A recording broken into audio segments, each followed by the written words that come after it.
Theresa May is doing quite a good job of uniting Brexiteers and Remainers at the moment, because nobody seems to support her Chequers policy. It looks very unlikely she would get it through a vote in the House of Commons. What do you make of what is happening and what she should do and how she should harness the Trump visit to bring her some strength? No, I think, forgive me, I think you've got it exactly the wrong way around. What the last few days have shown is that the Brexiteers themselves have now split between those like Boris Johnson and David Davis for different reasons, and one or two others who have left.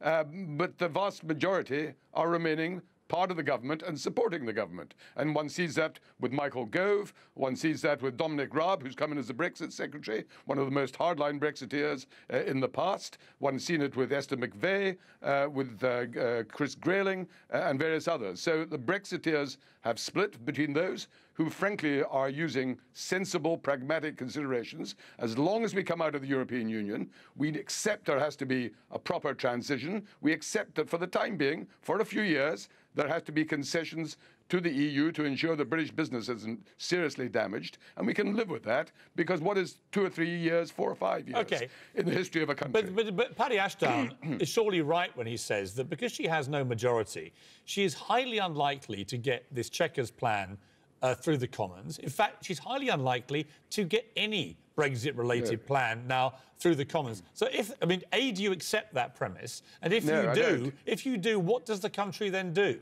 No, forgive me, she doesn't actually have at this moment in time to get the Chequers plan through the House of Commons, as you put it. But it could be watered down even further. Well, hold on. Let me finish my answer. This is the beginning of a detailed negotiation with the EU.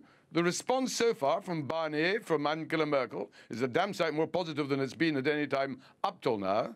It's been made clear that they want a deal. We had Barnier yesterday saying 80% of the deal has now been agreed. He wasn't saying that before.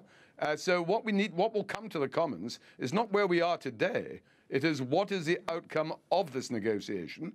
And then the Parliament will have to come to a view. When you have the people, Sir Malcolm, you're making this all sound all perfectly straightforward and normal, but... It's not say it's straightforward, but it's a damn sight more straightforward than people are looking for headlines. But the man, well, let me give you a headline then. The man that Theresa May personally chose to run the Brexit negotiations for this country has just resigned from that job because he does not agree with her plan, right? I mean, that to me seems like an unbelievable state of affairs. The man who's been running it for 2 years just doesn't agree with anything she's come up with. No, look, David Davis was my Europe minister when I was Foreign Secretary. I know David well. He's got good principles, and I think his resignation was a principled resignation. You can't say that about Boris Johnson.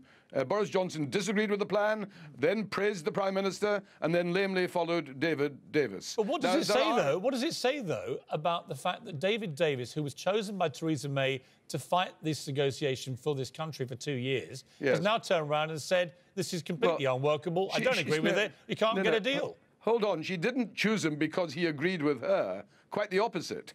This was in the immediate aftermath of the Brexit referendum, and the Prime Minister, sensibly in my view, took the view that the negotiations had to be primarily run by Liam Fox, by David Davis, and with Boris Johnson as Foreign Secretary. That was a political decision, knowing that they had very different views to the rest of the Cabinet, or most of the rest of the Cabinet, and I'm frankly astonished it's lasted this long. I think what we have now, particularly with Boris Johnson's departure, is actually a much more united Cabinet, which includes very hardline Brexiteers, like Dominic Raab, like the other names that I mentioned, Michael Gove, for example, one of the leading Brexiteers, firmly working with the Prime Minister in a pragmatic way.